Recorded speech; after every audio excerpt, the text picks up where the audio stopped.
right. Are you ready? Somewhere. Hello and welcome. My name is Grant Strobel. I am the chairman of the University of Michigan chapter of Young Americans for Freedom, and I'm on the National Board of Governors for Young Americans for Freedom as well. First, I would like to thank Mr. Shapiro for joining us tonight. I would also like to thank our generous donors, the Fred R. Allen Lecture Series with Young America's Foundation, and the University of Michigan Central Student Government, along with several other private donors. Young Americans for Freedom advances the idea of free enterprise, limited government, and a strong national defense on campus through our efforts to bring back the screening of American Sniper, our 9/11 memorial, and through our recent debate between Dinesh D'Souza and Bill Ayers. With an audience over 500 and an online audience of over 50,000. Our mission is to create intellectual diversity and break through the culture of political correctness plaguing our nation's college campuses. As you may know, there are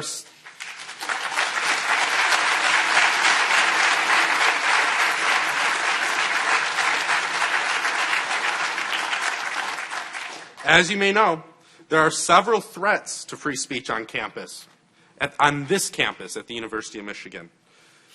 The word crazy can be a microaggression according to the Inclusive Language Campaign. Safe spaces are issued for events just because their ideas disagree with theirs and are so offensive. And there is a bias incident hotline to report things that you don't agree with.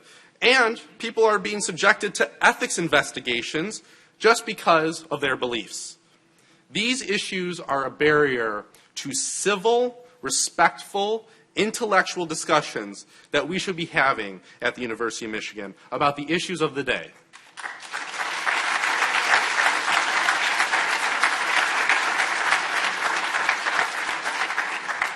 This is why Ben Shapiro is here with us today, and I expect respect from my fellow Wolverines. Please listen, please be respectful, and engage in civil discussion afterwards.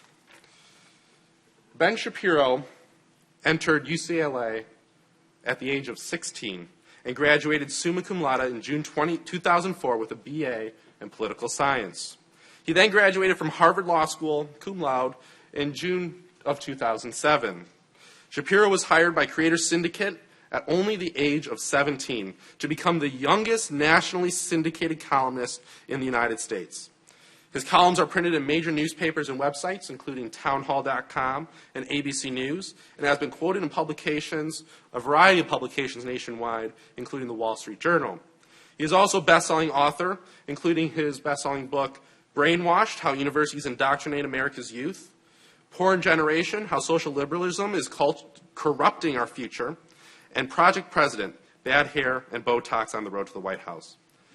Shapiro has appeared on hundreds of radio and television shows around the nation, including O'Reilly, Factor on Fox, In the Money on CNN, and Scarborough Country on MSNBC. Ben is currently the editor-in-chief of thedailywire.com and host of The Ben Shapiro Show. Without further delay, please join me in welcoming Ben Shapiro.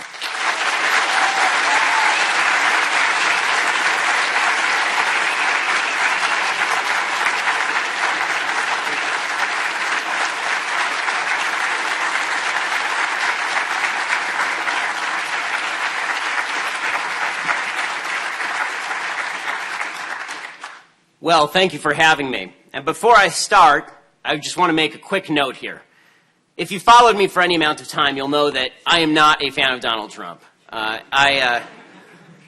Last week, on Megyn Kelly's show, in fact, I called him, I think that the exact phrase was a smoking pile of human debris.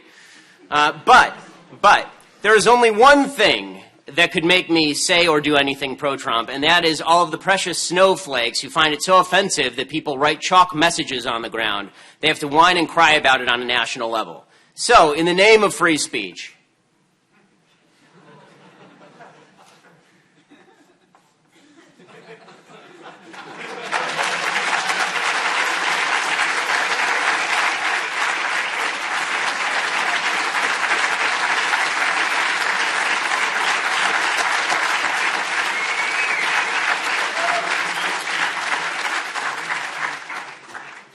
With that out of the way, thanks to Young America's Foundation, thanks also to Fred R. Allen for sponsoring this lecture series. Today, we're going to talk about all of the dumb, idiotic, foolish, empty, counterproductive words that your professors and your fellow students use in order to shut down debate, prevent discussion, and ensure that no open dialogue can be had.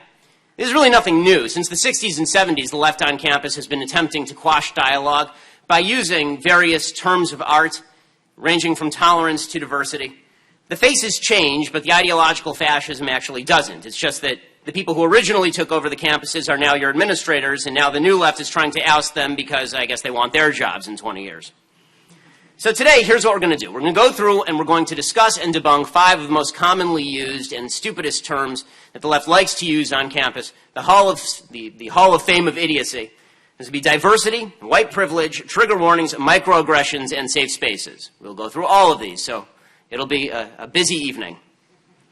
Now, warning, this all may make some folks on the left upset. And fortunately for you, I don't care. So let's just jump right in, because there's a lot to get to. Let's start with diversity. So, there's one kind of diversity that the left likes and one kind of diversity that the left really doesn't like. The kind of diversity the left really is not fond of is diversity of thought. This is something that is not valued in any real way. A few weeks ago, I spoke at Cal State University in Los Angeles, and I'm glad that this is not Cal State University of Los Angeles where we actually get to talk to you guys, which is really exciting without the fire alarm going off, or people barricading the doors and trying to beat up people who are trying to enter. That's very exciting. The reason that things went wrong at Cal State LA is because a few days before I was scheduled to speak at Cal State LA, the president of the university, a dunderhead named William Covino, he decided that he was going to revoke my invitation to speak. Right? He was going to step in, he was going to intervene, I could not be allowed to speak. And here's what he wrote, and it's pretty Orwellian. Here was the note that he wrote. He wrote, "After careful consideration, I have decided that it will be best for our campus community if we reschedule Ben Shapiro's appearance for a later date so that we can arrange for him to appear as part of a group of speakers with differing viewpoints on diversity. Such an event will better represent our university's dedication to the free exchange of ideas and the value of considering multiple viewpoints." In other words, in order to create multiple viewpoints, one of the viewpoints had to be completely shut down. There was no speech scheduled for the future. There was no event scheduled for the future. It was a simple cancellation. Diversity here meant that I had to shut up. I mean, the fact is that I was the diversity. There was no one else on campus who was saying these things, but the diversity that they wanted was not this kind of diversity. The kind of diversity that the left loves, the kind of tolerance the left loves, is restricted solely and only to diversity of skin color, diversity of ethnicity, diversity of birthplace. This is the only thing that the left truly cares about. They don't care about whether you're a good human being or a bad human being. They care about whether you're a black human being or a white human being, which is, to my mind, deeply racist. If you don't care about someone's values, all you care about is the color of their skin. To me, that's the definition of racism. But the left would prefer, if they were given an opportunity to sit in a room full of 12 white saints or a TV diverse gang. And when I say TV diverse gang, I mean the kind of gang that you see on television shows that doesn't really exist very often in real life, where it's a Mexican and a black guy and a lesbian and an American Indian, right?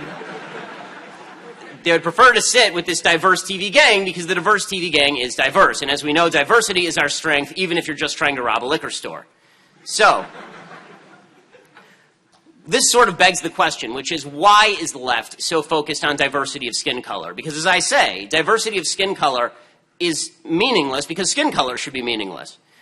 The reason that the left is focused solely and only on diversity of skin color is because the left really only has one value.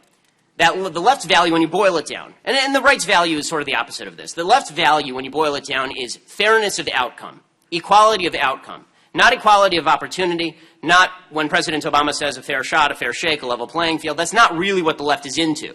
The left is into equality of outcome.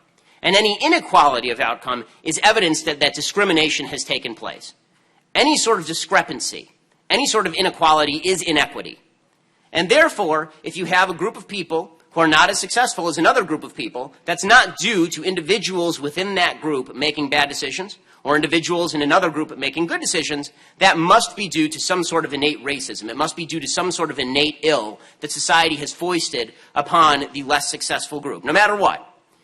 And this is where you get into the notion of white privilege. This is how you go from diversity, which is not diversity of thought, it's diversity of skin color, to white privilege. Because in order to achieve diversity of skin color, an equal outcome for people of all races, regardless of their behavior, what you have to do is you have to say that the reason that some people aren't part of the successful group, the reason some people are less successful than others, has nothing to do with their virtue. It has to do instead with the fact that society is mean to them. It has to do with white privilege. And we have to tear down white privilege.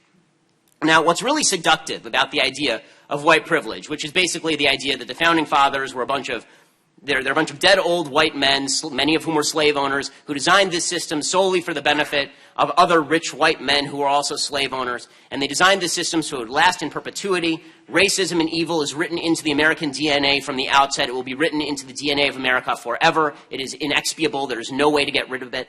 It is going to be with us from the beginning till the end of time. And it's going to be a cloud hovering over the head of racial minorities now and forevermore. And if you're born white, you're born into this privilege. And if you're born non-white, then you're a victim of this privilege. This idea is very seductive.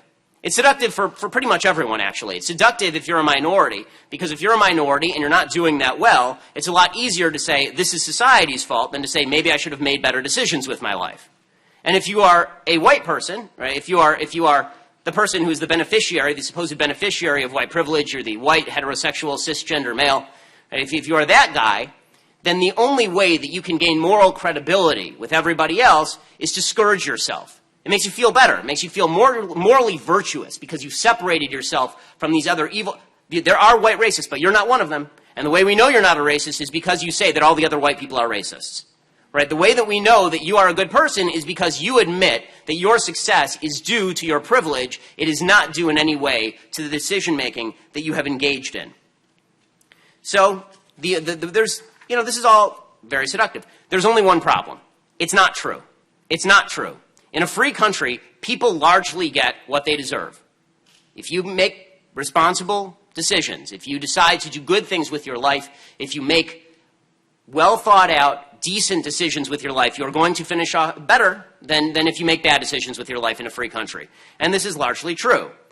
So if that's true, if we live in a free country and individual decisions end up with individual consequences, then why do you end up with discrepancies? Well, the answer would be obvious, right? Some people make good decisions and some people make bad decisions. Now, this is a kind of privilege. It's what I like to call decision privilege. We all have free will. We have the capacity to make decisions. So one of those decision privileges, probably the most important decision privilege, is two-parent family privilege. Right? If you grew up in a two-parent family, you are likely to be significantly more successful than if you grew up in a single-parent family. And this is true across races, right, without correlation to race. If you grew up in a black family with two parents in the home, your poverty rate in the United States is 7%. If you grew up in a white family with a single parent in the home, your poverty rate is 22%. What happened to white privilege? Why didn't the evil white privilege monster come in and stop those black families from producing productive children and actually getting jobs? Well, what happened? Did the white privilege monster miss them? And why is it that the white privilege monster isn't coming in and helping out all of these single white women so that they're not poor? Why are they so much poorer than these black people who clearly are the victims of systemic white privilege? The answer is because it's not white privilege. It's about the decisions that you make. And unfortunately, one of the reasons for higher intergenerational poverty in the black community is higher single motherhood rate. If it is true that you are more likely to be poor if you are in a single-parent family, then more single-parent families would suggest more poverty, which of course is true. And it's risen, and the rates of single motherhood have risen dramatically across races, but particularly in the black community. In the black community, the single motherhood rate in 1960 was 20%. Today, it is in excess of 70%. In the white community in 1960, it was 5%, by the way. Today, it's in excess of 40%. So it's going the wrong direction for both groups.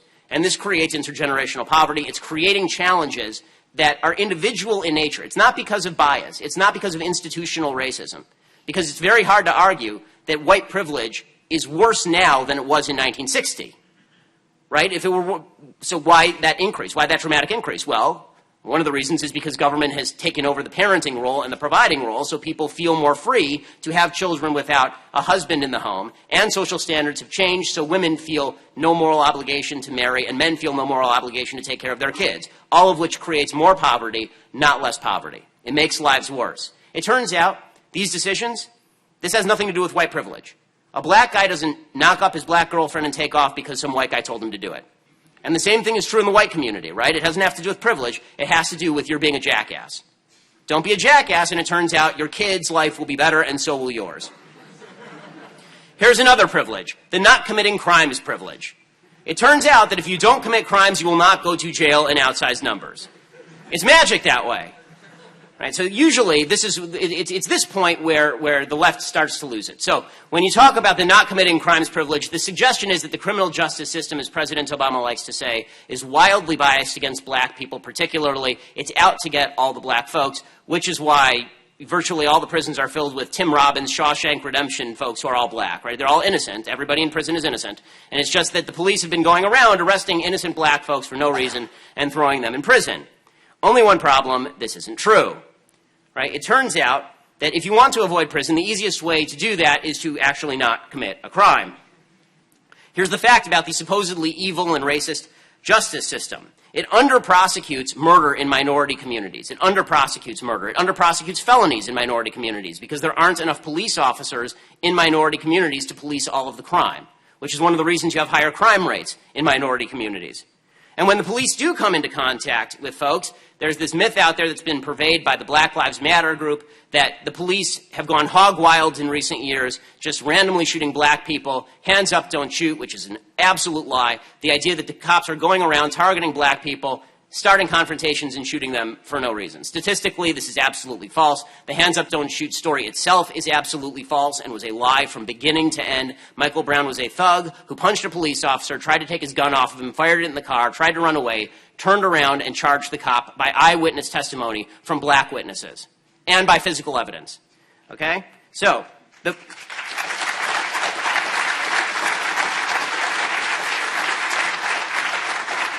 here is the fact about confrontations between white police officers and black perpetrators. According to a study from Peter Moskus at John Jay College of Criminal Justice at City University of New York, when police are in a confrontational situation with a white guy and they're in a confrontational situation with a black guy, they're actually significantly more likely, statistically significantly more likely, to shoot the white guy than the black guy. Which makes sense, because if you shoot the black guy, even if it's justified, you end up like Officer Darren Wilson and your life is ruined. Right? So the fact is that the justice system actually discriminates against white people when it comes to confrontations with the cops. As early as 1994, the Department of Justice surveyed felony cases. This would be Bill Clinton's Department of Justice, surveyed felony cases in the country's 75 largest urban areas and found lower felony prosecution rates for blacks than whites. Okay, how about another aspect of white privilege? White privilege of racial profiling, right? The idea that stop and frisk in New York, for example, that was racial profiling. The cops were out to get blacks and Hispanics, and that's why communist moron mayor Bill de Blasio has to come in and fix everything by getting rid of stop and frisk, and then surprise, surprise, the crime rate goes up. So the idea that this was used for racial profiling is statistically untrue. It is statistically untrue. From January to June 2008, 98% of all gun assailants in New York City were black or Hispanic. 98%. Okay, what was the percentage of people who were being pulled over for stop and frisk during that same period who were black or Hispanic? 85%.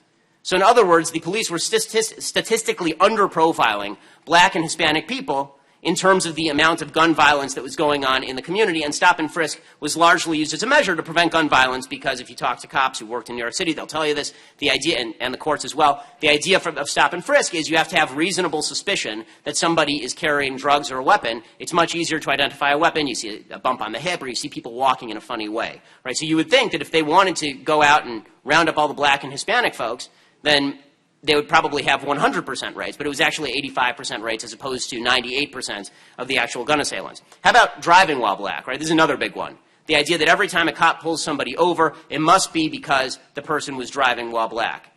There is an alternative explanation, which is the cops pull lots of people over, and very often it's unpleasant, and when I get pulled over, I also think the cop's a jerk, right? That happens a lot, it turns out. So one of the famous cases that's used for the idea of driving while black, and that this is common, is the case of New Jersey, right? New Jersey, they have this racist, horrible highway system where the cops are going out there and spotting the black people through the tinted windows, and they're saying, okay, we're going to pull you over right now, and we are going to make sure that we pull you over just because of the color of your skin. There's only one problem with this, okay? So the DOJ actually sued the police department, and then they did a study. And the study was, how many people in New Jersey who are black are actually, who are speeding are actually black? What's the percentage? So what they found is the police were pulling over a disproportionate number of black people. 23% of all the people they were pulling over were black. Unfortunately, 25% of all the speeders in the state of New Jersey were also black. So that driving while black thing, it's not a thing.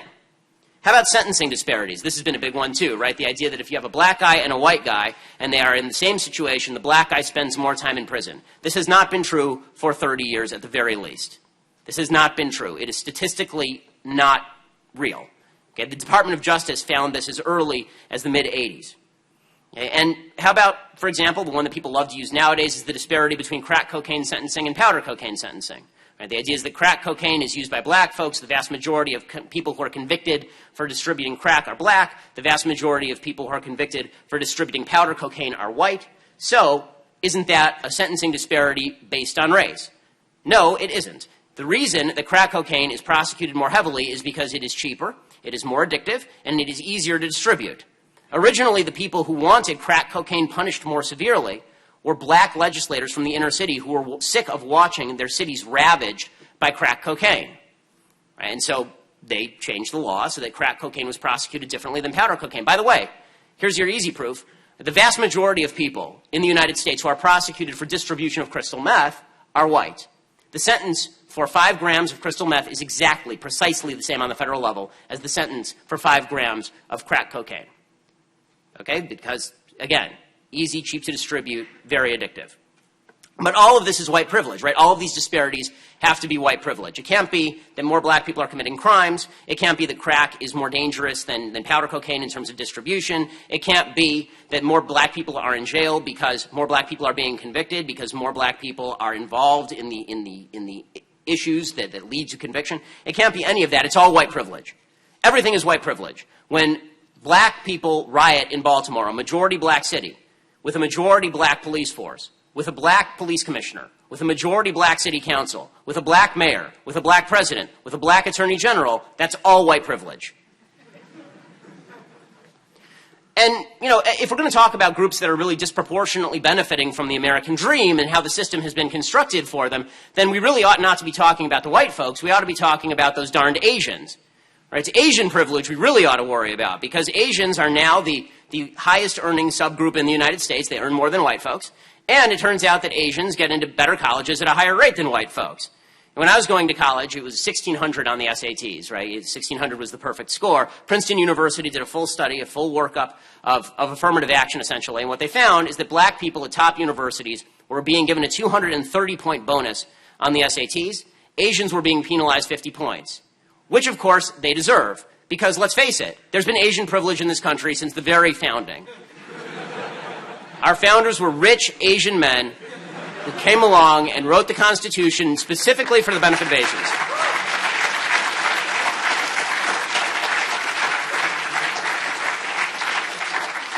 Which explains why, mysteriously, the Constitution is in Korean. So it turns out that white privilege, when you hold up all the claims of white privilege to the light, is actually just a chimera. It's just a myth. It disappears. And the reason it disappears is because there's no evidence to it. It's something that makes people feel good to say, but as soon as you say, okay, show me what the privilege is and how the impact has nothing to do with individual behavior, it just disappears. Because in a free country, as I said, the basic principle of a free country is your actions correlate to your outcome. That's the definition of a free country. And we live in a free country. So the left is faced with a problem now, because if it turns out that indeed, no matter how many measures you take, people's behavior is going to correlate with their outcome, if it turns out you can't achieve equality of outcome without use of force, well, then the left is faced with two options, and they take both of them. One is they actually use force to force different outcomes. Right? We actually saw this week with the Obama administration pushing through their Housing and Urban Development Department the idea that if you have a third bedroom, you need to rent it to O.J. Simpson, because if you don't rent your third bedroom to a criminal, then that must be because you are actually a racist. Right? It can't be that you don't want to rent to a criminal because criminals commit crimes. Right? You don't want them renting your third bedroom because I wouldn't want a criminal in my third bedroom. It must be just a tacit stand-in for racism. And the reason for this, according to Obama, is because more black people commit crimes than white people, and therefore crime and being black are coincident, which seems slightly racist, honestly. But this is the one measure they take, is that we're going to use the government to get rid of all of these inequalities. The other measure that they take is they change the metric itself. So they say, okay, we can't achieve equality of outcome in every situation. There won't be equality of outcome, but we can achieve equality of feelings. Everyone can be a special, precious rosebud. We can all be snowflakes, each one of us unique in our own special way, shining in the sun. Right? And in order to achieve this, of course, we have to make sure that your self-esteem is never dinged, right? It's never dented. And in order to make sure your self-esteem is never dinged or dented, we have to make sure your feelings are never hurt, which means that we have to shut up everyone who disagrees with you. We have to have a completely sterile space around you, right? We have to have trigger warnings, for example. We have to have trigger warnings. We have to warn you if something is going to offend you. Because God forbid something should offend you in any way, and you might learn something from that offense. God forbid you should be in an uncomfortable situation. But you'll find, I mean, you're young, and I'm sure you already know this, you'll find that many of the most important things you learn in life come from being in uncomfortable situations. I know this because I'm married. Right? Right? Life does not come with trigger warnings, and the fact that you are being pushed into a trigger warning society means that when you leave, you are completely unprepared for everyday life. I mean, this is pathetic stuff. And then, when the trigger warnings don't work, then we have to move on to the higher level, which is microaggressions. We have to police microaggressions. Microaggressions are worse than trigger warnings. Trigger warnings are just, I'm going to warn you what I'm going to say, and then I'm going to say it. Microaggressions are, I can't even say it, because if I say it, it is a form of aggression against you, and therefore, you get to be aggressive in turn. The very word microaggression is fascist in nature. It suggests that verbiage is aggression. Verbiage is not aggression. Verbiage can be offensive. Rhetoric can be offensive. You can feel bad about it. It is not aggression. Physical violence is aggression. Okay, to equate these two things is to suggest that if I say something you don't like, you therefore get to treat me with physical violence. And the left has indeed moved in this direction in bizarre ways. The easiest example that comes to mind is, I don't know how many of you watch CNN headline news. I would venture to say 0 because they have no ratings. But you know, microaggressions is, you're all in school, so you know. Microaggression is like if you say he instead of she, or he or she instead of z, which isn't even a word. Or if you say, where are you from? And then people take it to mean, oh, you must be from a foreign country, as opposed to, no, I just mean like, which part of the city are you from, right? All of these are microaggressions. They're subjective evaluations of whether something is offensive, and then we're all supposed to shut up because you are subjectively offended, so you get to shut everyone down because of your mental fascism. So back to CNN headline news. So about 8 months ago, I was on CNN headline news to discuss the Caitlyn Jenner phenomenon. This is right after Caitlyn Jenner had come out as transgender, and the world was trying to decide whether Caitlyn Jenner should be given the Medal of Honor or granted direct sainthood by the Pope. And this was the great debate, whether Caitlyn Jenner, whose great act of heroism was having some surgeries, injections, remaining extraordinarily wealthy, and wearing rich brocades, deserved an honorary burial spot in Arlington National Cemetery. And so, you know, they called me up, and they wanted me to talk about Caitlyn Jenner being given the Heroism Award by ESPN, which, whatever. And so and as I've said before, our standards of heroism have dropped somewhat since Normandy. So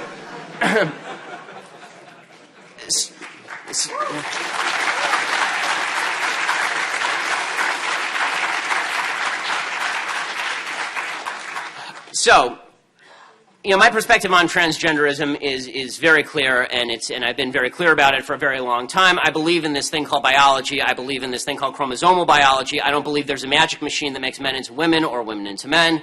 I think that if you have the biology of a man, you are indeed a man, and what you think in your head does not make it so. If you think you're Napoleon Bonaparte, you're not, and if you think that you're a woman when you're a man, you are still a man who thinks he's a woman. And I think it is actually cruelty. I think it's cruelty to people who suffer from gender dysphoria to suggest that the mental illness that is gender dysphoria can be cured by cutting up your body. That is not the problem. And the proof that it's not the problem is that after people cut up their bodies, their suicide rate is precisely the same as it was before they had the surgery. So passing this off as, oh, the only reason the suicide rate is 40% is because people are mean to transgenders, that's a bunch of crap. The reason that the suicide rate is 40% is because there is a high comorbidity between depression and suicidality and gender dysphoria.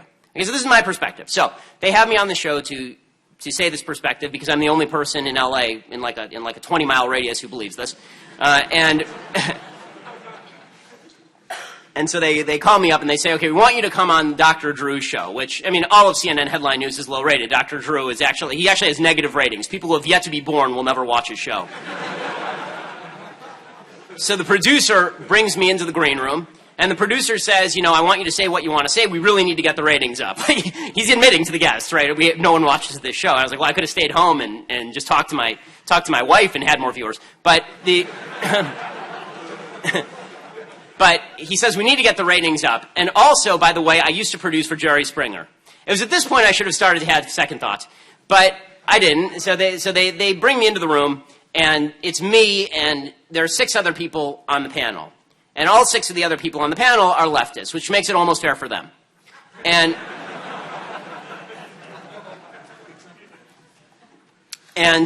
so we're having this discussion, and they go around the panel, and everybody is just gushing over how heroic Caitlyn Jenner is. Is Caitlyn Jenner, the Son of God or actually God? Which member of the Trinity is Caitlyn Jenner?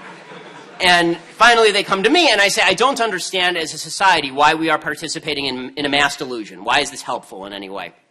And at this point, the person sitting next to me, this is the way they seated it, the person sitting next to me is a fellow named Zoe Tur. Zoe Tur is a transgender male to female. Right? Formerly Bob Tur is a newsman in L.A., and now he is Zoe Tur. So Zoe Tur is sitting right next to me, and Zoe starts to get very agitated. And Zoe turns to me and says, little boy, you don't know anything about biology. And I said, well, I know enough about chromosomes to know how they work. And I also know that every single cell in Caitlyn Jenner's body, ironically with the exception of Caitlyn Jenner's sperm cell, which reside in his female testicles, right, that Caitlyn Jenner's cells, right, all of them except for some of his sperm cells contain Y chromosomes. And he says, well, you don't know everything about chromosomes. I said, well, you don't know everything about genetics. And I said, well, what are your genetics, sir? And it was the sir that set him off. And as I've said before, right hand to God, it never occurred to me that this was like the end of the world, because I was brought up in a world where you call men sir and you call women ma'am, and the guy's voice was at least an octave lower than mine. So I say this, and Zoe turns to me, and this is on national TV, it's live, and turns to me and grabs me by the back of the neck, right, on national TV, and says, if you don't cut that out, you'll go home in an ambulance. Which, number one, doesn't make sense because you don't go home in an ambulance.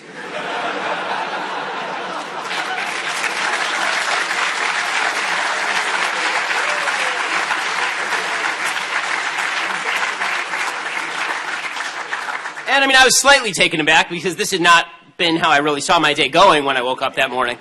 And so I said, this seems mildly inappropriate for a political conversation.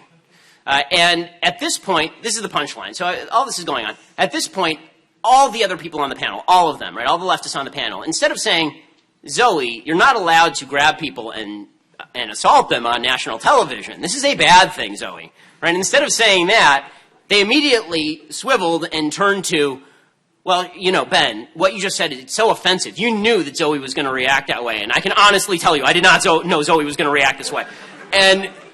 But it turned into how could you possibly say this? What a microaggression. And the microaggression required a macroaggression, and therefore we all understand where Zoe is coming from when Zoe grabs you by the back and the neck and threatens to send you home in an ambulance. And by the way, these sort of threats of violence didn't stop at the end of the segment. As Zoe's walking off the set, Zoe turns to me and says, I'll see you in the parking lot. Really. And then later on Twitter, Zoe goes on Twitter and threatens to curb stomp me. All of which I thought is just not very ladylike behavior.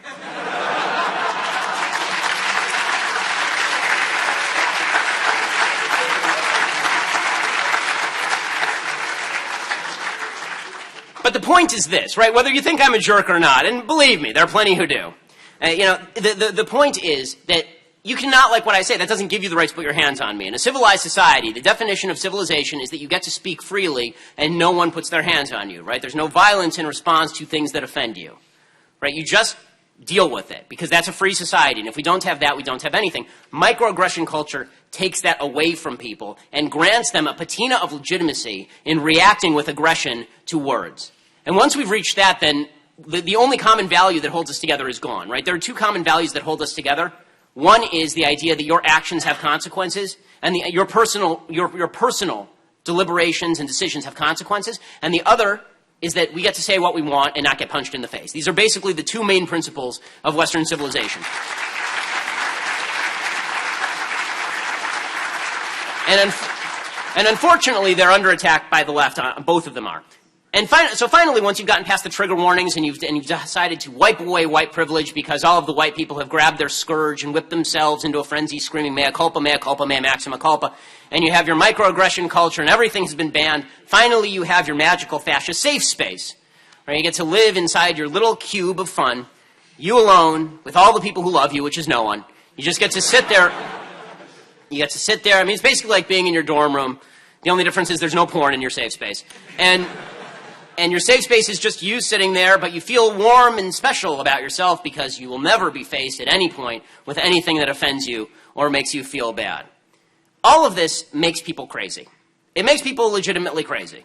And I say that advisedly. Jonathan Haidt is a psychologist from New York University, and he writes this. He says, "The recent collegiate trend of uncovering allegedly racist, sexist, classist, or otherwise discriminatory microaggressions doesn't incidentally teach students to focus on small or accidental slights. Its purpose is to get students to focus on them and then relabel the people who have made such remarks as aggressors." Right? This is actually making people sick because it turns out that the opposite of this is what's called cognitive behavioral therapy. For the psych majors in the room, you know this is the only form of psychotherapy that actually has clinical results over the long haul. Cognitive behavioral therapy is the idea that you are having a bad chain of thought. Somebody offends you, and you have a bad chain of thoughts that leads you to a dark place. Cognitive behavioral therapy, your therapist sits down and they say, is it possible you're misconstruing this? It is possible that what the person said is just not that important. Can we think about what they said and then maybe just break that chain of thought? The left wants to do away with that. That's what this trigger warning, microaggression, safe space culture does. It destroys that, right? It reinforces your paranoia. Yes, everyone's out to get you. Yes, everything you find subjectively offensive is meant in the worst possible way. Everyone wants to hurt you, right? That's what society is all about. And when you create a group of people who feel like constant victims, they're more likely to engage in violence. They're more likely, if you feel like you're victimized all the time, you're more likely to lash out at someone. And this is, again, true on a sociological basis. Professor Roy Baumeister is the author of a book called Evil, Inside Human Violence and Cruelty. And he says that evil is basically reserved to people who think that they're victims. If you ever think about people who are truly evil in human history, they all thought of themselves as victims of something else. Right? Hitler thought of himself as a victim of the Jews, therefore he was justified in murdering all of the Jews. Right? O.J. Simpson thought that he was a victim of his wife's infidelity, therefore he was justified in going and murdering his ex-wife. All bad people don't think of themselves as bad people. They think of themselves as victim heroes. Right? That's how they think of themselves. When you create a society full of people who are rewarded for a victimhood status, you are creating a very risky society. Here's what Baumeister says. He says, hypersensitive people who often think their pride is being assaulted are potentially dangerous. Even when a neutral observer would conclude that no serious provocation occurred, it is still important to recognize that, in the perpetrator's own view, he or she was merely responding to an attack. This leads down the road to fascism, and it's affecting people of our age group. There's a poll that came out today that showed that on college campuses, more than two-thirds of the people of your age group, two-thirds of those people thought that there should be actual prosecution for what they called hate speech, which is to say any speech that offends people. In November 2015, there was a Pew poll, and it found 40% of people aged 18 to 34, that's my age group too, so that's all of us, essentially, believe that the government should be given the power to prevent people from making, quote, statements that are offensive to minority groups. This would involve repeal of a little thing we like to call the First Amendment. 4 out of 10 people our age agree with this principle.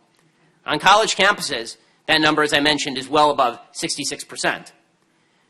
All of this creates a very dangerous world. The left is taking a battering ram to those two fundamental bases I talked about, the two fundamental bases of Western civilization. You are responsible for your own actions, and you bear the consequences of those actions, and in a free society, you can say things without people assaulting you. They're taking a battering ram to this because they have to wipe out this whole system, because this system ends in inequality. Now again, inequality is not inequity. Inequality is just inequality. You have to determine why exactly. You have to determine why exactly the inequality is there. Is the inequality there because there's discrimination and racism, or is it there because some people make good decisions and some people make bad decisions? In the end, right, left, or center, all of us, doesn't matter your political perspective, We should all be able to agree on these two fundamental principles. These are the principles on which America was based. If you do not believe in these basic values, right, free speech and freedom of action and freedom to own those consequences, that is un-American. And that there's no common future for us. If you can't define liberty in the same way, if you refuse to define liberty in the same way, then you're going to end up with a country that is completely unworkable, a country that is tearing apart at the seams. And that's what I fear, and that's what I'm seeing on college campuses today. We all have an obligation to stand up and fight for these two principles. We have an obligation to stand up and fight for the ability to see American Sniper even if you don't like it. We have to stand up and we have to fight for the ability to say to folks, listen, you want a better life? Lead your life. Make your life better. Don't rely on the government. Don't rely on the people who surround you. Rely on yourself. Because in a free society, thank God, in a free and open society like the United States, you can make something better of yourself. And if you are blocked from doing that, it will probably be because you make bad decisions, not because society is trying to stop you. Society doesn't care enough about you to try to stop you. It's your job to make your life better. And so long as we all believe that and we leave each other alone to make our lives better, then the country really can be restored and we can reach unity again out of this chaos. Thanks so much. Happy to take your questions.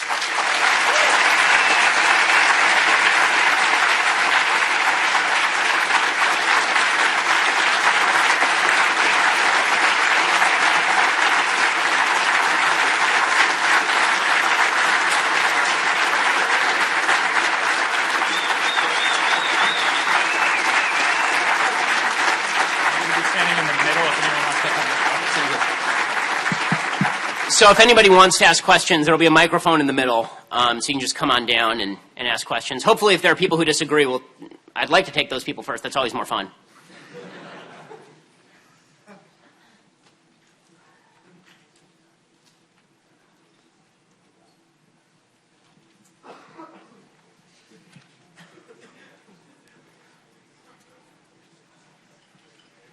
In the meantime, I could just bash Trump for like another 5 minutes. That's been my usual mode lately. So,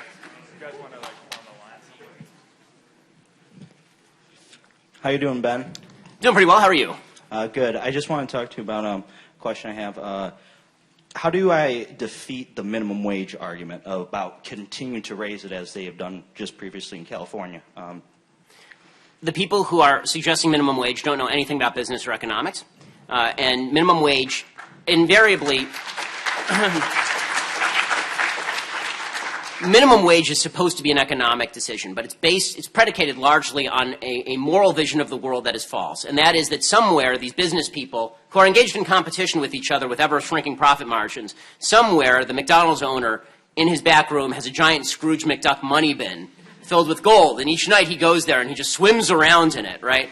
And he's preventing all of his hard laborers who are flipping burgers from earning their rightful $200,000 a year. And so we need a minimum wage. The point, the problem with minimum wage, and the reason it's economically ignorant, is because competition in wages leads to lower wages, right? That's what it does. Just as competition in products leads to lower prices for the products. You artificially increasing the price of labor, all that does is it cuts out the profit margin, and it means that somebody is going to have to be fired. Right? This is every time minimum wage is tried, there is, if you get rid of the confounds, there is a net loss in employment because, as we all know, if you only have $30 to spend on your employees, and right now you're paying them each $10 a head, if you'd raise that to $15 a head, you have to lay somebody off. Right? Somebody has to get fired. Beyond that, it's pushing up the unemployment rate, particularly among the people who need those part-time jobs and those low-wage jobs. The people who disproportionately staff part-time and low-wage jobs are young minority folks.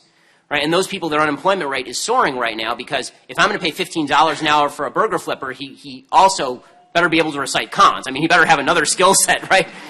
Because it turns out that anybody with a functioning radial bone and a prefrontal cortex can flip a burger. It's not that hard a job, right? It's an entry-level job, which isn't to say it's not. It is honorable to work, but let's not pretend that you're curing cancer here.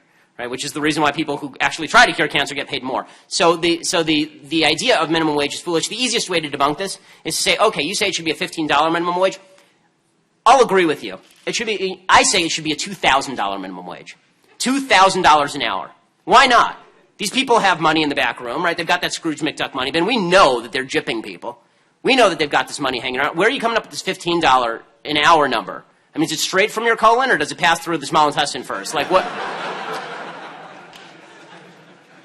the problem with the minimum wage is that for the left, every argument is a moral argument, not an economic argument. So you have to take the morality of the argument away. It is beyond that. There is a fundamental argument here. It is fundamentally immoral for you to come in and tell somebody that they are not allowed to make a free and binding contract.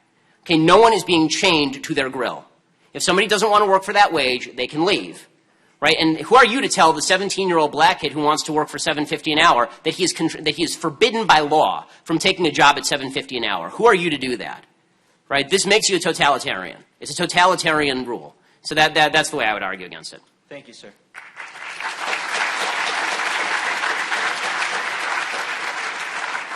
Hi, Ben. Howdy. Big fan, by the way. Oh, thank you. I finished my degree requirements this past February as a SOC major. That's the bad news. The good news is I'm a 22-year-old vet. And I was that guy who raised your points regarding education, avoiding crime, illegitimacy, decision, things that you Decision there. privilege, yeah. Additionally, I took an interest in discussing black slave owners and white slaves in America that the textbooks and the professors conveniently omitted. Furthermore, I caught your remarks regarding the DSM being highly politicized at Salisbury, and if I may add, Al Francis, the guy who very literally wrote the DSM-4, said in 2010, there is no definition of a mental disorder. It's bullshit. I mean, you just can't define it. Well, I appreciate it. I just want to get to the question mark at the end because there are people behind you.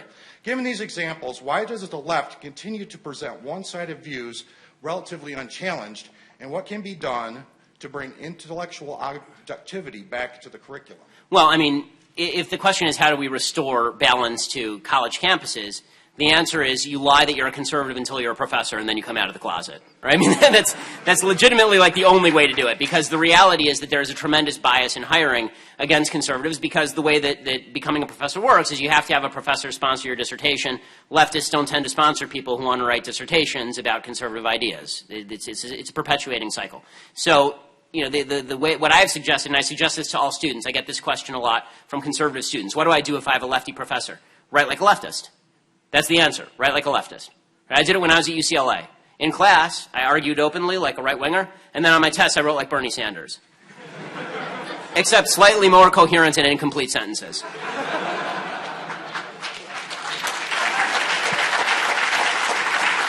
Hi, Ben. Thank you very much for coming today. Our university really needs this. I was wondering if you could talk on how the left has dominated in the social aspects of politics, and how the right really doesn't try to, they just focus on economics, but the left keeps hammering, saying we need to change the morals of society, we need to change these things. So how can the right combat this? Well, I mean, I've mentioned Jonathan Haidt before. He has a very good book called The Righteous Mind, about the various aspects of moral drive and what drives us as human beings to be interested in morality. The left bases almost its entire argument on fairness. It's always fairness. It's fairness this and fairness that. But they're always framing their questions in ways that benefit them. I think that it's been a big mistake for the right to abandon the social playing field, because I think that social policy helps define, you know, who we are. By the way, I tend to be extremely libertarian when it comes to government policy. So, for example, gay marriage, right? I'm not libertarian on abortion because murder is murder, and the government prosecutes murder whether that human is in your womb or whether the human is outside your womb.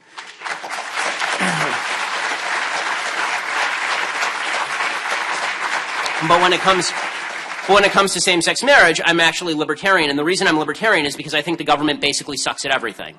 And so the government's idea of we're going to forward straight marriage was obviously a failure. And what I don't want is a government that crams down its perceptions of what relationships ought to be on religious people, which is what's going to happen now that same-sex marriage has been you know, made mandatory at the state level in terms of legalization across the country. So I agree that we shouldn't run from social issues. I think that what it really boils down to is that every issue for the left is a moral issue, as I said before. Everything is a moral issue. It's not an evidence-based argument. It's not an efficiency-based argument. The right loses because the left argues morality. Every Bernie Sanders tweet, all of them, are, this person is rich and this person is poor. That is wrong, right?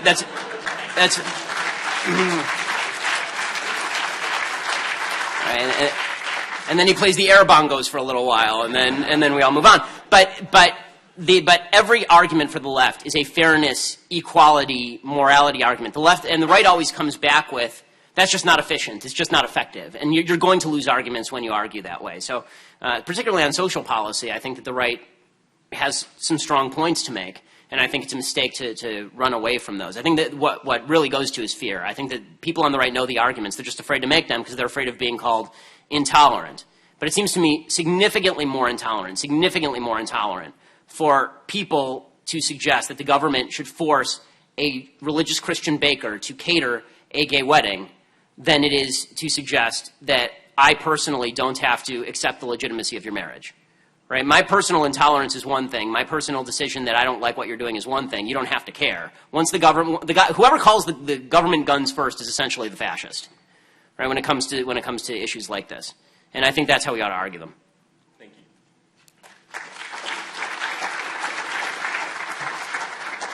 Hello. I'm just curious, after making your 2014 video about how you say there's no such thing as a moderate Muslim, how can you go... That's not what it says, by the way, but yes. Well, it's a minority is what you're saying. I said there's a myth that it's only a tiny minority of Muslims who are radicalized. It's called the myth of the radical Muslim minority, the tiny radical Muslim minority. So you still say there's that sizable portion that does have these radicalized views. Sure. You say that in the video. How can you attack Donald Trump for taking this immigration stance that combats that and that understands that until we get the whole situation sorted out over there? Okay, the reason that I don't agree with Donald Trump's Muslim immigration ban, and I said this at the time, is because it is not specific enough. Meaning that, number one, it's slightly impractical in that you can't tell who's a Muslim and who is not when you let people in. But beyond that, my care is not whether someone prays 5 times a day toward Mecca. Who am I to criticize? I pray 3 times a day toward Jerusalem. Right? Like, that's not my business. There are other things that we should be looking for. Namely, for example, a form of radicalized Islam, refusal to accept Western values. I think that we should have very broad standards, by the way, of what prevents you from entering the country. And those extend far beyond religion. So in some ways, I actually think that Trump was being too specific and yet too overbroad at the same time. Like, there are Muslim members of the American military, obviously. There are moderate Muslims who do exist in the world. And I think that his blanket ban is not well calibrated, particularly because we do have intelligence resources inside the Muslim American community and the European Muslim community and abroad, and you're going to damage those intelligence capabilities if you suggest that nobody can even come into the country. With that said, I am for very significant restrictions on immigration generally that don't have to do with religious Muslim practice. Right? So be more specific about what you're looking for, in other words. So, for example, a better measure of whether you should let someone into the country would be place of origin, actually, as opposed to religious practice.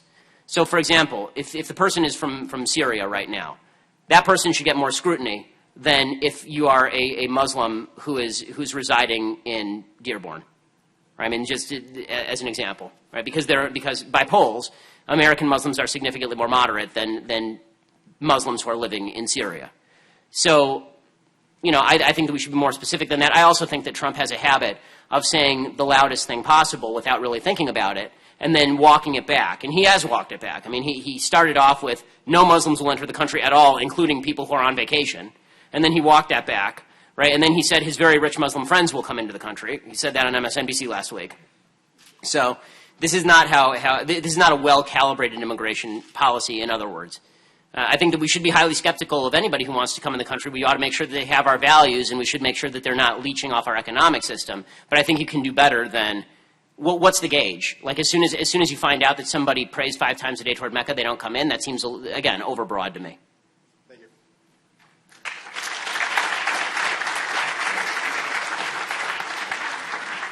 Hi, Ben. So I was wondering, so most like the safe space, like trigger warning culture, I think right now we can see it's like sort of centered on, you know, like the college like bubbles, like on campuses. But do you see kind of like the left changing once these people, you know, that are around our age start, you know, becoming the politicians, start becoming the people in power? Do you think we're going to see anything drastically different than we do today from the left? Absolutely. Absolutely. I mean, I think that we are one justice away from hate speech codes being upheld by the Supreme Court. I think the left has moved very fast to the left. I mean, this is why you'll notice that throughout the speech I use the word left. I don't use the word liberal. I don't think they're the same thing. I think the old school liberals have been wiped out by the left, or they are in the process of being wiped out by the left. People like Larry Summers, right, who was a Clinton Secretary of the Treasury, was ousted at Harvard for saying true things about discrepancies in hiring between women and men in sciences. and because he believed in the notion that you should be able to say these things. Right? He was ousted from Harvard because that wasn't sufficiently leftist. There's a new wave of the left that is significantly less interested in free speech. Liberals used to say, I may disagree with what you say, but I'll die for your right to say it. Now it's, I may disagree with what you have to say, and if I have the chance, maybe I'll kill you. And I think that is bleeding upward. I don't think it's bleeding downward. I don't think it's going to stop when people exit college. If you've created a safe space for yourself, why wouldn't you attempt to perpetuate that beyond your current safe space into the broader panoply of American activities? Thank you so much.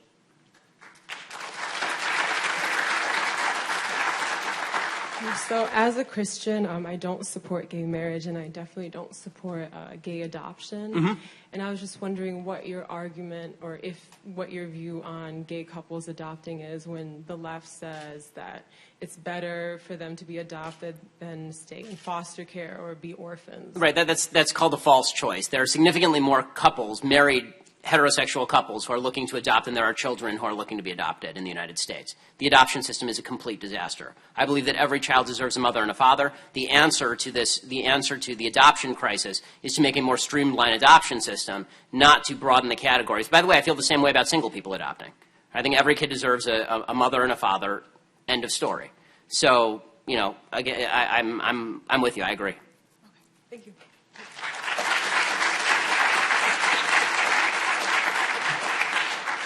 Hey, Benoit, thank you for coming. So I brought a liberal friend to come listen to you speak today. Oh, good. That's nice. She made me sit next to a Bernie Sanders supporter during a dinner, so... Retaliation, yeah. It's only fair. Revenge. So on the way over here, we got in a discussion about the wage gap between men and women. Yes. And she was saying that in a corporate setting even, that a woman entering the same time as a man is getting paid less for the exact same job. Mm-hmm. And since I was driving, I couldn't just stop and scream at her, but this is wrong. But what was your opinion on this? I mean, it's not my opinion. It's statistical fact. This is bullshit. Okay, the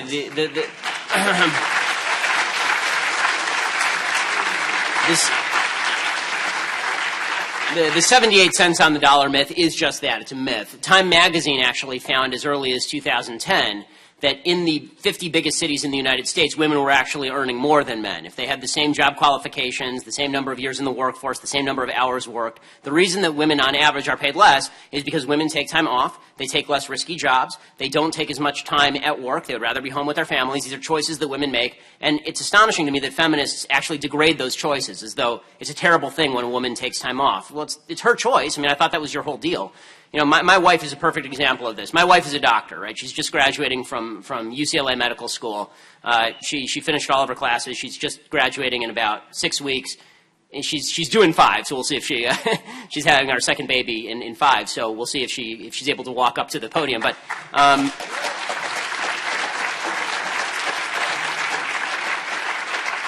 But she took a year off during medical school because when we had our first kid, she wanted to take a year off to be with our first child, right? That was her choice. I took off 4 days, right? That's relatively typical because men are not the ones, for a variety of reasons, including how much they want to do it.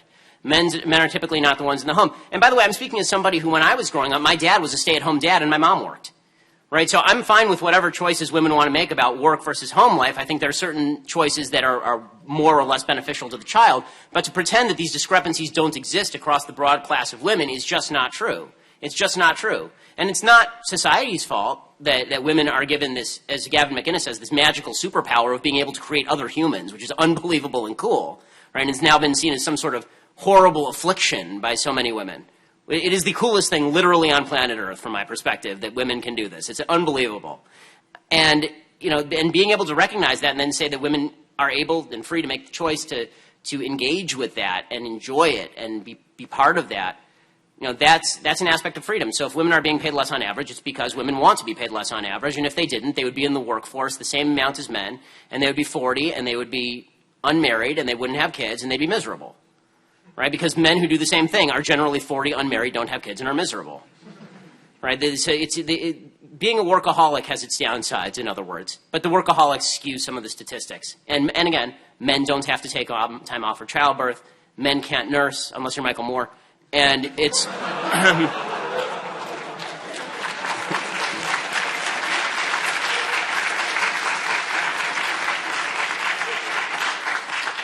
So that's the reason. Don't buy into the myth. If it were really true that women were paid so much less on average than men because there was this vast discrimination, then why wouldn't corporations, these greedy, evil corporations, the same ones that have the Scrooge McDuck money bins, why wouldn't they fire all the men and hire all the cheap women? Right? Why wouldn't they just staff up with women? They're willing to do the same work for 78 cents on the dollar. They don't do that. Why? Because it's not true. Thank you. Looking for that.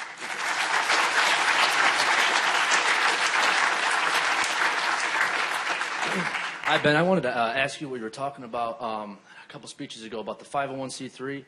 As a Torah observant believer in Yahushua of Nazareth, I'm not a fan of the 501c3. I think it's unconstitutional. It seems to muzzle free speech. It seems to be designed to anyway. But I see such a big movement to push that away.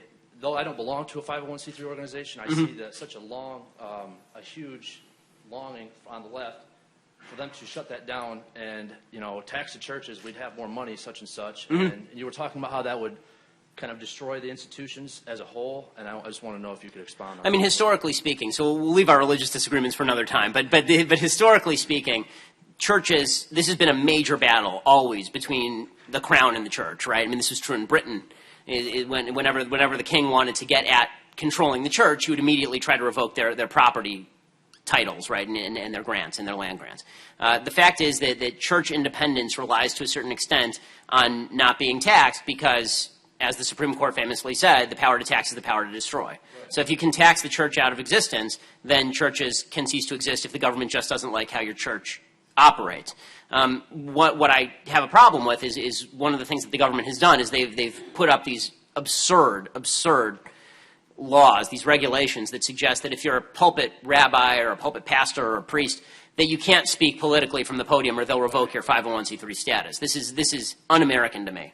I don't understand why this is the case. It doesn't make any sense to me. And there are a lot of they're like a no-gun zone, certain churches that you can't, even if you have a concealed... I mean, listen, if you're a private church and you don't want people to have guns, it's your property. Right. You can regulate what people do and don't. Supposedly are owned by the state because of the 501c3, that the state has right to the property. This is what I was... Well, I mean, the state doesn't have the right to your property because it's a 501c3, but they can revoke your 501c3 status if they don't like what you're doing. And so what you've seen is that the power of religious communities in the United States and religious leadership has waned dramatically because so many people are used to giving tax-deductible contributions to 501c3 groups that if that were revoked, the donations would go down dramatically. So they have to walk this fine line where they can say things like, I oppose same-sex marriage, but if there's a piece of legislation in the state that opposes same-sex marriage, they can't say, go out and vote for that, right? It's all idiocy. It's all idiocy. Okay. Thanks. Thank you.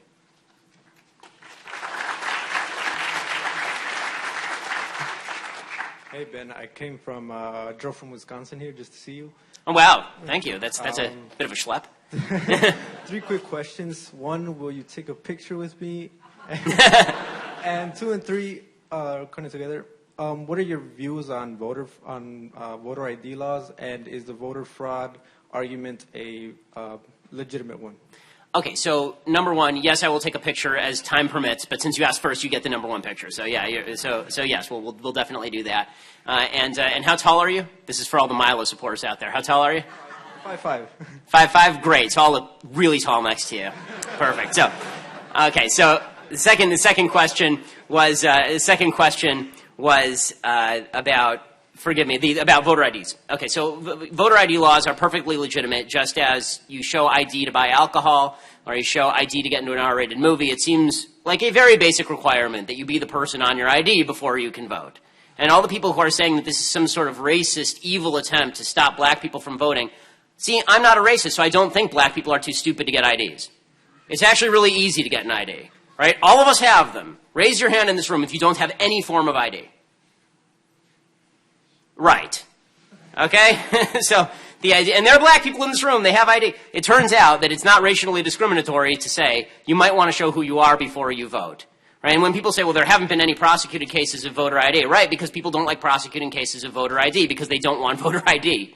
But there's nothing wrong conceptually or practically with voter ID laws. And my second question was, like, is the voter fraud argument from the right a legitimate one? Yeah, I mean, considering that John F. Kennedy never would have been president if it hadn't been for dead people in Chicago voting, yeah. I mean, when the Walking Dead are consistently voting for one political party, then at least you have to consider the possibility that maybe it would be good if they showed ID proving that they weren't dead. Thank you.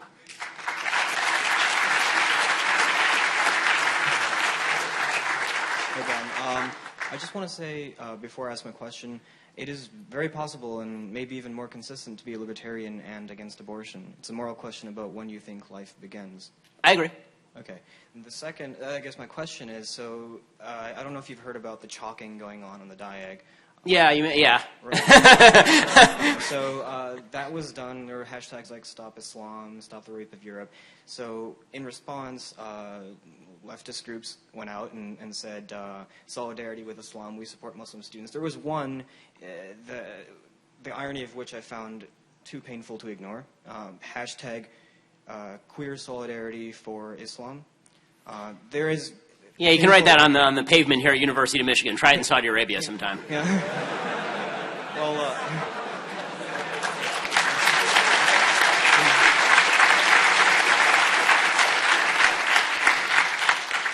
I wouldn't recommend that in Saudi Arabia.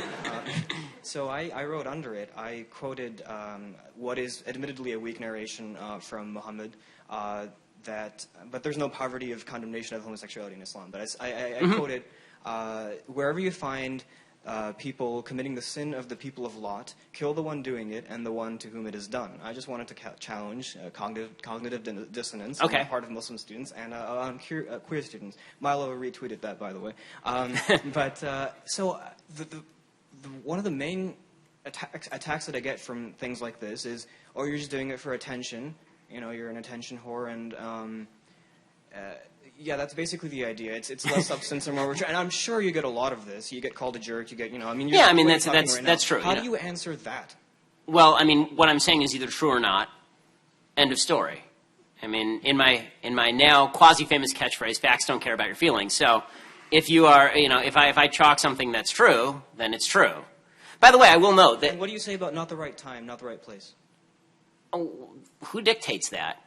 I mean, really, who dictates right time, right place exactly? Like, it's a true fact is a true fact. I do believe that, maybe people can perceive you as being rude, but yeah, okay. I mean, it doesn't. There are a couple things I don't like about what the left does when you say something factual. One is the idea that the fact itself is wrong if the timing is wrong. That's not true. The fact can be right. It can still be rude, but if the fact is the fact, then it's a fact. And second is impugning the character of the person who speaks the fact, right? So I don't like you as a human, therefore the fact must be wrong. No, again, the fact is either right or the fact is wrong, right? So it's very simple. I don't want to racialize this, but it's pretty black and white. Well, thank you. I wish more people thought like you. So one additional note that I think actually is worthwhile in the context of quoting the Quran and quoting various religions. As somebody who is a deep believer in the Old Testament, right, there are a significant number of portions in the Old Testament that are replete with violence. And I'm somebody who reads it in the original Hebrew, right, so I know this. I care significantly less about what any religion's scriptures say than what the adherents to that religion do, right?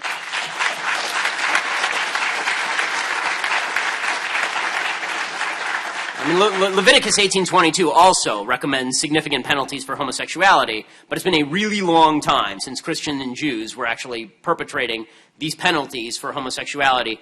It's happening right now across the world in Islamic countries. First of all, thank you for being here. My question is, Bill Whittle has said, on the PJ Media YouTube channel, that if Ted Cruz gets the Republican nomination, the ideal vice presidential candidate would be Carly Fiorina. Do you agree with that statement? I'm of the view that vice presidential nominees really don't matter very much unless they're Sarah Palin.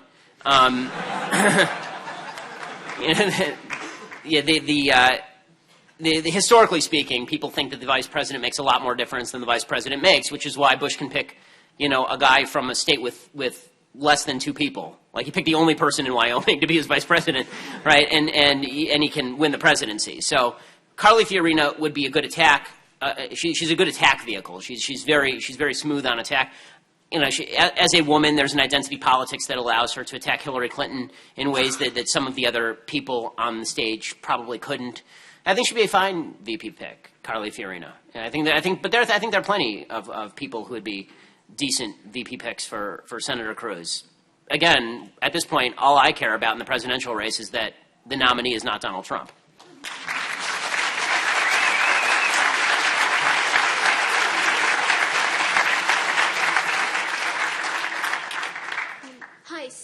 As a computer science major, I've argued with a lot of people about this whole gender gap thing in STEM. Like, a lot of my friends say that we need more women in STEM. My personal opinion is we need smart people in STEM. It doesn't matter what your gender is. I'm curious as to what you think about that. I totally agree, obviously. I mean, STEM only moves forward if you have the smartest people who are working in it.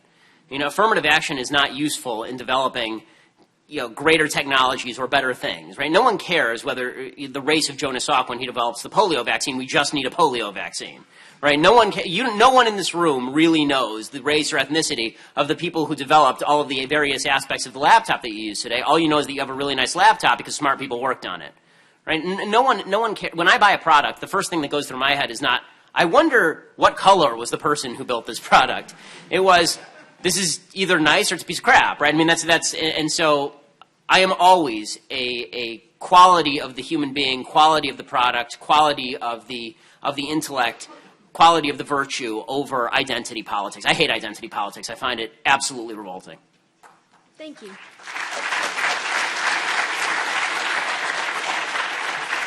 Hi, Ben. Howdy.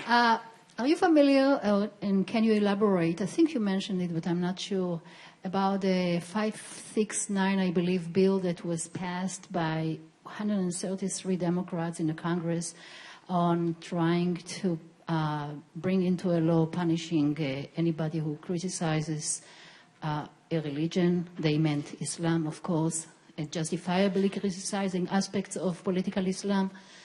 Are you familiar with that? I'm not at the congressional level. I know there were UN resolutions that were pushed to this effect and that the Obama administration allowed to get through, but as far as a congressional act, that I'm unaware of.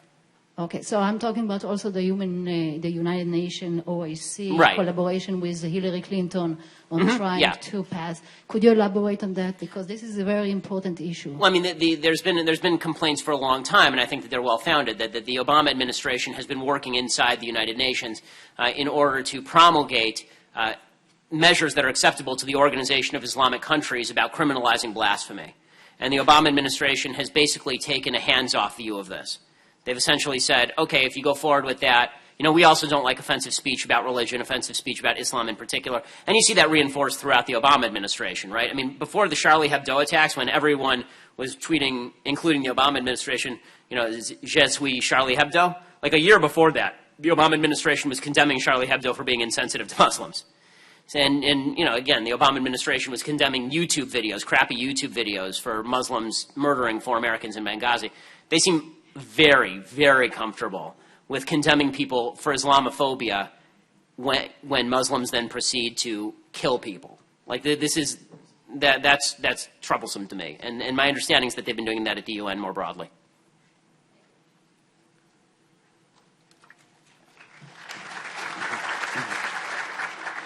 Hi, Ben.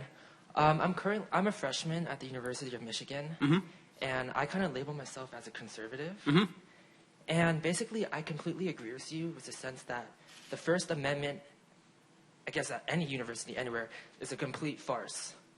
I just wanted to talk about this moment where in the beginning of the year, basically what I want to say is it just pains me to see how the university administration is such a slave to the left. I mean, they required all freshmen in the beginning of the year to attend this program called some bystander intervention program, where they basically told all freshmen to basically what you said.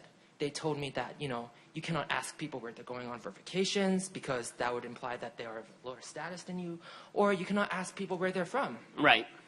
So my question is, I'm basically really against this. But a part of me wants to do something about this, but a part of me realizes that, you know, the moment I say something controversial to the left, right, you know, I might be marked for like the next 3 years on you will college be, campus. yeah. So my question is, so, you know, the University of Michigan is such a great institution. It has many great things.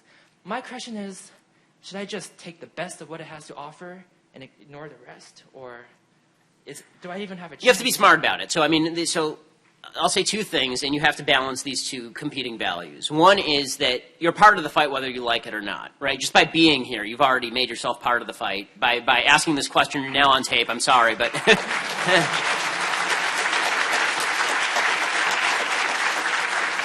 the left is not in the habit of leaving people alone. They're in the habit of harassing people. And so you're going to have to embrace the fight sooner or later. That said, don't do silly things that are going to impede your career development. As I said before, if you have to write like a communist, write like a communist. Like, I'm very happy I graduated summa cum laude from UCLA and then cum laude from Harvard Law School, because now I can use the Harvard Law degree that they so love and cherish against them. It makes it very difficult for them to argue I'm stupid when I have the same law degree as their president. Right? So in other words, be strategic in how you approach these things. This is why, I think there are other people out there who say, yeah, you should always just fight. You should always just fight. No, you shouldn't always just fight. You should pick your spots. You should be smart. And you should always remember the end goal. The end goal is success. If you really want to win, the best way to win is to become really successful in your field of endeavor, become extraordinarily rich, and then give a major donation to the school on the contingency that they fire all the fascist professors.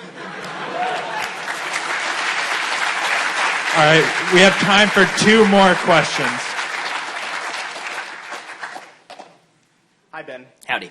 I'm Rosie Lane. I'm a sophomore at Hillsdale College studying politics and history. I'm here with the wonderful Hillsdale YAF group. And Well, thanks for coming, guys. Sure, so a little bit of a way. My question for you today is going to center. So recently in my American Political Thought class, we've been talking about vernacular, and we've been reading Richard Rorty and kind of a critique of Rorty's philosophy, essentially that vernacular and rhetoric can shape our culture. And I think that's what we see today with, if you say something, it's xenophobic, racist, homophobic, or it's bigotry. My question to you is, how can conservatives concisely and cogently reclaim vernacular and use that in a competitive way against the left? Okay, so this is a great question. So one of the questions that I'm frequently asked by religious people who are my fans, I have a lot of religious fans, is, as you know, sometimes I drop the occasional curse word. The reason that this is strategic, okay, the reason that I drop an occasional curse word is because people our age say bullshit. Right? I mean, people our age don't say BS, they say bullshit. Right? And so in order to communicate with people in a way that they understand, you can't say, oh, that's nonsense. Now you're an old guy, right? You have to say bullshit or it doesn't count. So the important point here is that you actually have to speak the vernacular in order to combat the vernacular. The problem for conservatives is that they want to go all Russell Kirk on people. When someone calls you racist, then you start quoting Russell Kirk at them, and you lose. I'm sorry, it's over. Right? There is something to the notion that you have to respond in kind. So if somebody says that you're a racist, as I've said before, the proper response is not, let's have a discussion of, whether I'm a racist or whether I'm not, what policies I pursue that you believe are racist. The proper response is, you're calling me a racist without evidence, which makes you a jackass. Right? Because this is a vernacular that they understand. You have to speak to the level that people are speaking to you with, right? And honestly, I think this is why Trump is winning right now. The reason he's winning is because most of America is speaking at 4th grade level, and so is he. So it's important to. By the way, that's not even really a rip on Trump. The real rip on Trump is that he's only capable of speaking at a 4th grade level. But the point is that conservatives have to get off our high horse just a little bit if we want to have conversations with people that they actually understand. Otherwise, people feel like we're talking down to them or tut-tutting them all the time.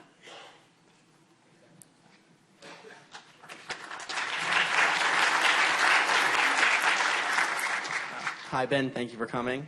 My question is about essentially how to deal with Bernie Sanders supporters. Mm-hmm. In one specific regard, I live with... Well, I mean, start by taking half their money and telling them you deserve it.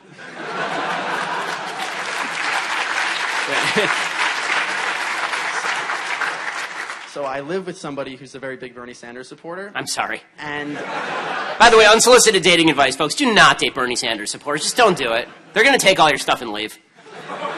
Basically, our conversations always go along the lines of, I bring up something that I saw in the news that makes Bernie Sanders, beliefs and ideas and policies look pretty, just right. You bring up reality, and the response is always something along the lines of, well, there's a political revolution, and that's the most important thing. The fact that there's going to be some sort of political revolution. So my question is, just how do you talk to someone who doesn't care about the policies, about the implications of the policies, and only cares about the idea of a political revolution? Well, I mean, the first thing that he should understand about political revolutions is that at the beginning they're awesome, and 5 years later your head is on the guillotine block. Right? I mean, political revolutions are very risky business. And, there's really only been a couple of revolutions in human history that have worked out well. So, the political revolution of Bernie Sanders does not promise joy. He's not engaging you in a discussion, obviously. He's sloganeering.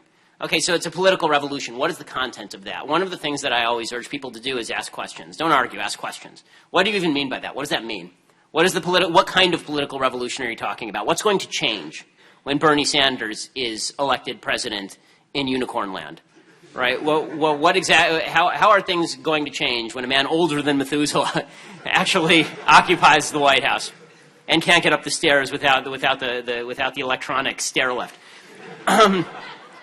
So you have to put the left doesn't understand how to defend their own positions, because the truth is that most leftist positions are kind of indefensible, and Bernie Sanders are particularly indefensible because they're at war with every element of logic and evidence. Which is why he keeps sloganeering. So you have to dig into the slogan. The second recommendation: don't engage the guy. I mean, come on. You only have a certain number of breaths left in your life, and when you're on, and not to be dark, but when you're about to move into the mahogany condo, and you look around at your life and you think, boy, I wish I had a couple of hours back, this will be the #1 place that you look. So pick your spots, folks. I mean, Facebook debates with Bernie Sanders supporters, this is not where you ought to be spending your time. Go out there, get a job, get married, have kids, be a productive member of society, be decent to one another. Everything will end up fine. And the Bernie Sanders supporters, you're not going to have to worry about them, because they're all going to be living in Occupy tents pooping on themselves sooner or later. Thanks so much. Appreciate it.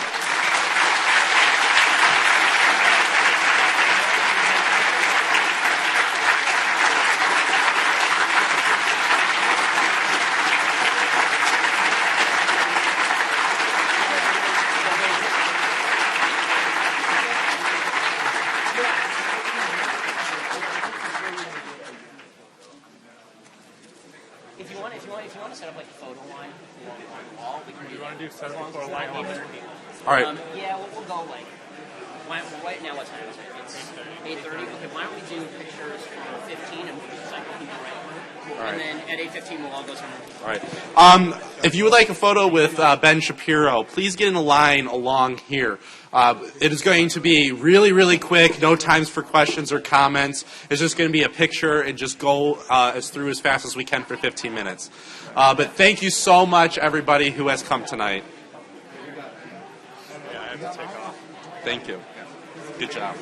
The case for that is in that room. Good. All right. How do you turn this on?